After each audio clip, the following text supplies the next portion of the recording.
పరిశుద్ధులు ప్రియులైన దేవుని పిల్లలందరికీ యేసుక్రీస్తు నామములో శుభవందనాలు తెలియజేసుకుంటా ఉన్నాను. మనకి మార్కు సువార్త 12వ అధ్యాయంలో, మత్తయి సువార్త 22వ అధ్యాయంలో, లూకా సువార్త 20వ అధ్యాయంలో ఒకే విషయాన్ని దేవుడు ప్రస్తావిస్తూ ఉంటారు.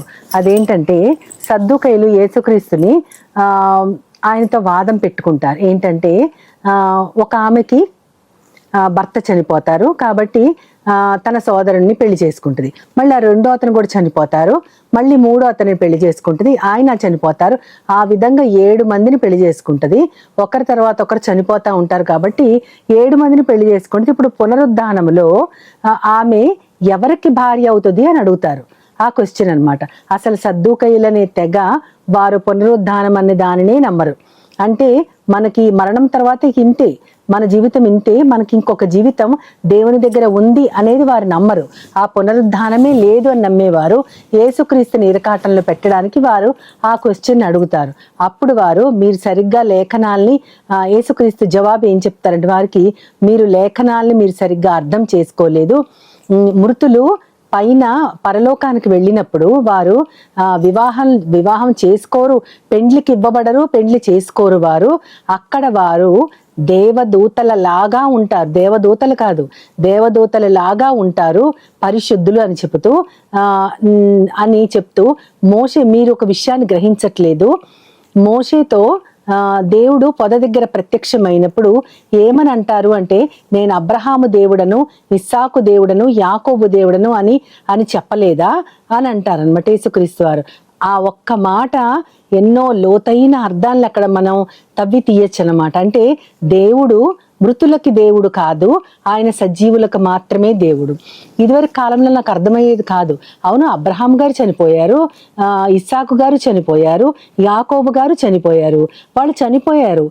యేసుక్రీస్తు వారు తర్వాత ఎప్పుడో ఉన్నారు. కానీ దేవుడు నేను అబ్రహాం దేవుణ్ణి, యాకోబు దేవుణ్ణి, ఇస్సాకు దేవుణ్ణి అంటున్నారు, మళ్ళీ నేను మృతులకి దేవుణ్ణి కాదు సజీవులకి దేవుణ్ణి అంటున్నారు ఏంటి?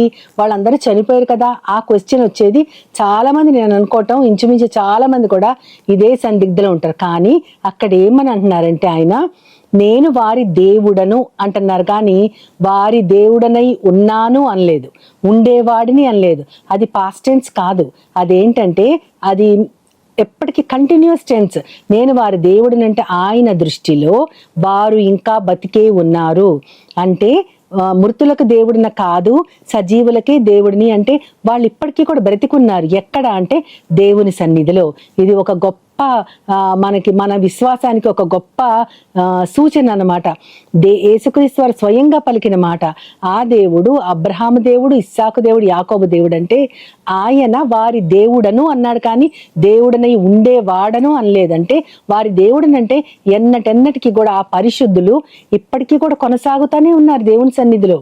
అంటే మనము మృతులైపోయిన తర్వాత ఏమవుతాం అనుకుంటే ఆయన దృష్టిలో పరిశుద్ధులందరూ కూడా సజీవులే.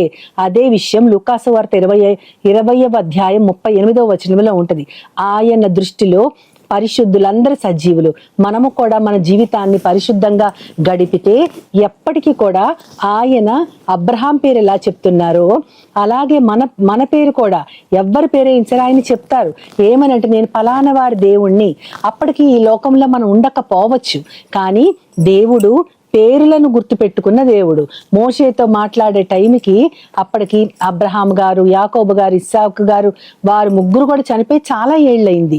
అయినా సరే దేవుడు వారిని పేర్లతో పిలుస్తున్నాడు. పేర్లతో ఆయన ఎంతో గర్వంగా చెప్పుకుంటున్నాడు, నేను వారి దేవుణ్ణని. ఆయన పేర్లతో చెప్పిన పేర్లను కూడా గుర్తు పెట్టుకుని దేవుడు. ఆయనకు అక్కడ ఆ వ్యక్తి ఎంత ఇంపార్టెంటో మనకు తెలుస్తుంది. అంతేకాకుండా ఇది పునరుద్ధానానికి, ఈ విషయము పునరుద్ధానానికి కూడా ఒక సాక్ష్యం.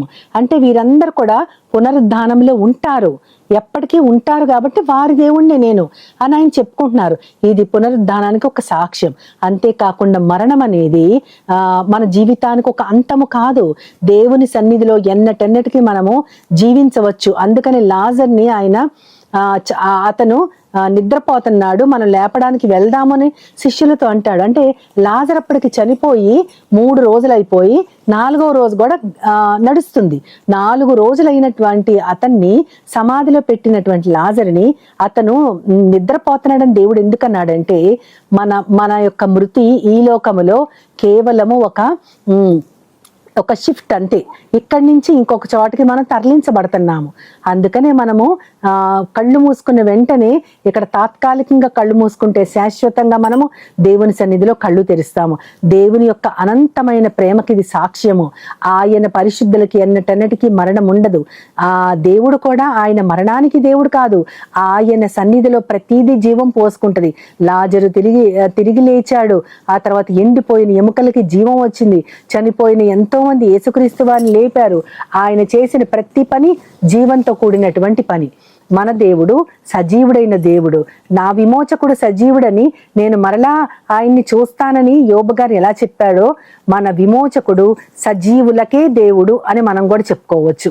మృతులంటే ఎవరంటే యేసుక్రీస్తు వారి దృష్టిలో, అంటే దేవుని దృష్టిలో మృతులు ఎవరంటే వారు నాశనానికి వెళ్ళిపోయేవారు. వారు నరకములో నిత్య నరకానికి నిత్య అగ్నికి వారు ఆహుతైపోయేవారు. కానీ ఆయన సన్నిధిలో ఎన్నటన్నిటికీ జీవించేవారు ఎవరు అంటే మనకి రోమీలకు రాసిన పత్రికలో 8వ అధ్యాయం 38వ వచనంలో ఉంటుంది.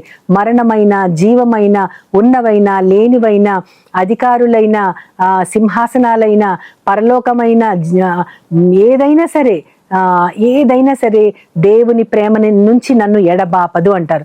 అంటే మరణము కూడా నన్ను దేవుని ప్రేమ నుంచి ఎడబాపదు అంటే దాని అర్థం ఏంటి అంటే దేవునితో సదాకాలం మనం జీవించగలము అని దాని అర్థము. అందుకనే దేవుడు అక్కడ ఆ 3 పేర్లు చెప్పి నేను వారి దేవుడను అన్నారు. అంటే అది భూతకాలము కాదు, అది భవిష్యత్ కాలాన్ని సూచిస్తా ఉంది. అది వర్తమాన కాలము కూడా సూచిస్తా ఉంది, భవిష్యత్ కాలాన్ని కూడా సూచిస్తా ఉంది. నేను వారి దేవుడిని అని చెప్పుకున్నట్లు ఆ దేవుడు మనందరికీ కూడా సజీవుడు, సజీవుల దేవుడని మనం ఖచ్చితంగా చెప్పుకోవచ్చు. అంతేకాకుండా ప్రకటన గ్రంథం 1వ అధ్యాయం 18వ వచనంలో నేను మృతుడనైతిని కానీ యుగ యుగాలకు నేను సజీవుడని అంటారు. అంటే ఈ లోకములో ఆయన మన పక్షాన యుద్ధం చేసి మన కోసం, మన విమోచన కోసం రక్తము కార్చి ఆయన చనిపోయి తిరిగి లేచాడు. కానీ ఎన్నటెన్నటికి నేను సజీవుడని అన్నారు. ఆయన సజీవుడైతే మనమందరం సజీవులమే. ఎందుకంటే ఆయన పోలికలో మనము ఆయన స్వరూపములో చెక్కబడ్డవారము. కాబట్టి అదే పోలికని తిరిగి మనకి ఇవ్వటానికి ఆయన ఈ లోకానికి శరీరముతో వచ్చి తన పుణ్య రక్త బలిదారాల్లో మనల్ని ఆయన విమోచించారు. కాబట్టి మనము కూడా ఆయనతో పాటు ఎన్నటెన్నటికీ సజీవులమే. ఎంత గొప్ప దేవుడు! ఆయనే సృష్టించాడు, ఆయనే నడిపిస్తున్నాడు, ఆయనే పోషిస్తున్నాడు.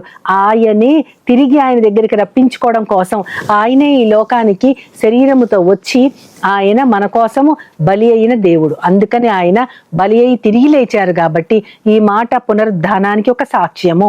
మనకి తిరిగి జీవితం ఉందని అని చెప్పడానికి ఇది ఒక గొప్ప సాక్ష్యము. అందుకని ఆయన దృష్టిలో పరిశుద్ధులందరూ కూడా సజీవులే. కాబట్టి మనము కూడా పరిశుద్ధత కలిగి ఉంటే ఆయన దృష్టిలో ఎప్పటికీ కూడా సజీవులమే. మనము 30 ఏళ్ళు ఉండొచ్చు, 60 ఏళ్ళు ఉండొచ్చు, 80 ఏళ్ళు ఉండొచ్చు, ఎన్ని ఏళ్ళు ఉన్నా సరే ఈ లోకముల కన్ను మూసి దేవునితో పాటు సదాకాలము జీవించగలిగేలాగా ఆయన మన కోసం చేసిన త్యాగము వృధా పోనీయకుండా, ఆయన సజీవుల దేవుడు అంటే ఈ లోకంలో మాత్రమే మనం జీవిస్తున్నాము అని కాదు, మనము దేవునితో పాటు యుగ యుగాలు కూడా జీవిస్తూ ఆయనతో పాటు మనము కూడా ఆయనని కీర్తిస్తూ ఎప్పటికీ కూడా ఆయనతో ఏలబోతున్న వారము. కాబట్టి మన దేవుడు సజీవుల దేవుడు. కాబట్టి ఆయన మన పేరు చెప్పి కూడా ఫలానా వారి దేవుణ్ణి నేను సజీవుల దేవుణ్ణి అని మనం చనిపోయిన తర్వాత కూడా ఆయన చెప్పుకోగలిగేలాగా మనము జీవించాలి.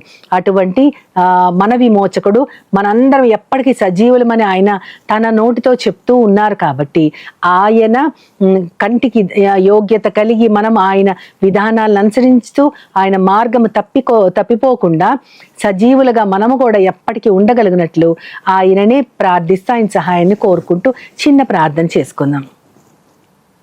మహోన్నతుడా, మహాపరిశుద్ధుడైన నా ప్రియ పరలోకపు తండ్రి, నాయన మీరు సజీవుల దేవుడే అని మేము మనస్ఫూర్తిగా నమ్ముతూ ఉన్నాం తండ్రి. ఎందుకంటే ఎన్నో వందల ఏళ్ల క్రితం చనిపోయిన వారిని వారి పేర్లు చెప్తూ వారి దేవుణ్ణి నేనని చెప్పారు ప్రభా. నిజంగా వారు అంతమైపోతే, మరణమే వారు అంతమైతే ప్రభా మీరు వారి పేర్లు చెప్పరు. కానీ నీ దృష్టిలో పరిశుద్ధులందరూ కూడా సజీవులే అని మీరే చెప్తా ఉన్నారు. కాబట్టి ప్రభా మోషే గారికి వివరించినట్లు ప్రభా మీరు కూడా ప్రభా రానున్న తరాలకి మా పేరు చెప్పి, మేము లేకపోయినా సరే ప్రభా, మేము చనిపోయినా సరే నేను పలానా వారి దేవుడిని చెప్పగలుగునట్లు మేమందరం కూడా విలువైనటువంటి పరిశుద్ధమైనటువంటి జీవితం గడపటానికి మాకందరికి సహాయం చేయమని నీ ప్రియకుమారుడు నా ప్రియ ప్రభు యేసుక్రీస్తు వారి ద్వారా కోరి ప్రార్థిస్తున్నాను పరమ తండ్రి.